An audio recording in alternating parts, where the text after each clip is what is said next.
बार बार देखो, हजार बार देखो, ये देखने की चीज है ये नजारे हैं। क्यों मीनाक्षी और जोजना इतने खूबसूरत नजारे थे और ये नजारे इतने खूबसूरत है कि चाहकर भी हम लोग नजर नहीं हटा पा रहे हैं। और ताजा बर्फबारी ने तो पहाड़ों की रौनक और बढ़ा दी है और यूं कहें कि लौटा दी जिसका इंतजार चल रहा था। और सैलानी इतने खुश हैं कि लोग मजा ले रहे हैं, लुत्फ उठा रहे हैं बर्फबारी का, स्कीइंग का, स्लेजिंग का।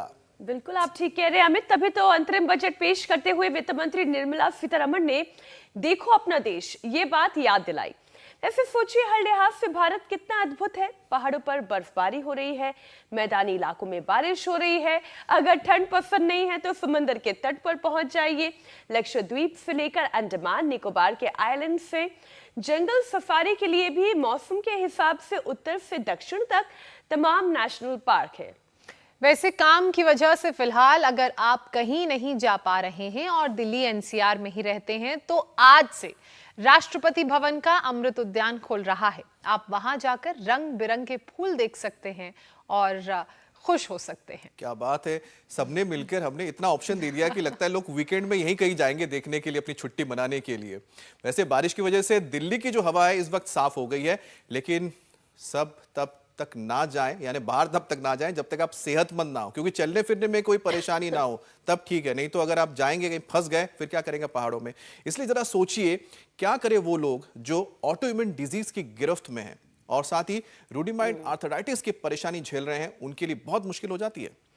ठीक बात अमित, लेकिन इसका ये भी मतलब नहीं है कि उनकी जिंदगी यहीं पर थम गई है। बिल्कुल ये बात सही है कि रूमेटॉइड आर्थराइटिस एक तरह की ऑटो इम्यून बीमारी है।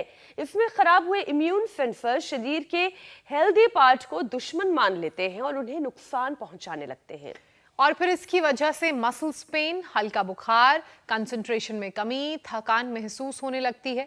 जोड़ों में सूजन, अकड़न से बेइंतहा दर्द होता है और सर्दियों में तो हम सभी जानते हैं कि कैसे ये दर्द और बढ़ जाता है। इस बीमारी से सिर्फ जॉइंट्स ही नहीं बल्कि आंख, दिल, सर्कुलेटरी सिस्टम और लंग्स तक इफेक्टेड होते हैं।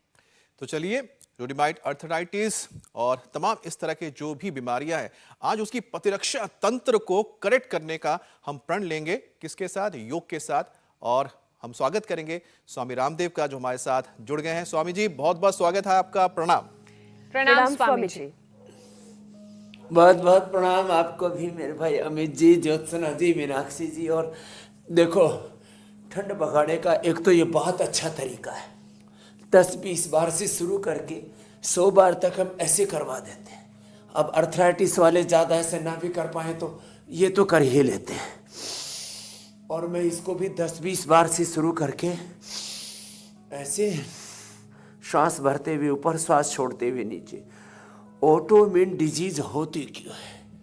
हमारे शरीर के सूक्ष्मतम धरातल पर जाकर के हम देखते हैं तो हमारे जीन्स, हमारे क्रोमोसोम्स, हमारे आरएनए, डीएनए और जो बहुत ही सूक्ष्म प्रोटीन्स है, उनका एक जो सेल्फ डिसिप्लिन है, उनके एक कोशिका के लिए एक डिजाइंड जो वर्क है, उसमें जब इनडिसिप्लिन आ जाता है तब ये ऑटो इम्यून डिजीज होती है।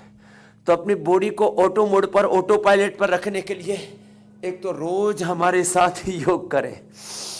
हमारे यहाँ योग करते थे पहले, हमारे पूर्वज योग करते थे, यजन करते थे, भजन करते थे, प्रकृति और संस्कृति से, जड़ों से, पेड़ों से जुड़े रहते थे। आपने सुंदर सुंदर नज़ारे दिखाए।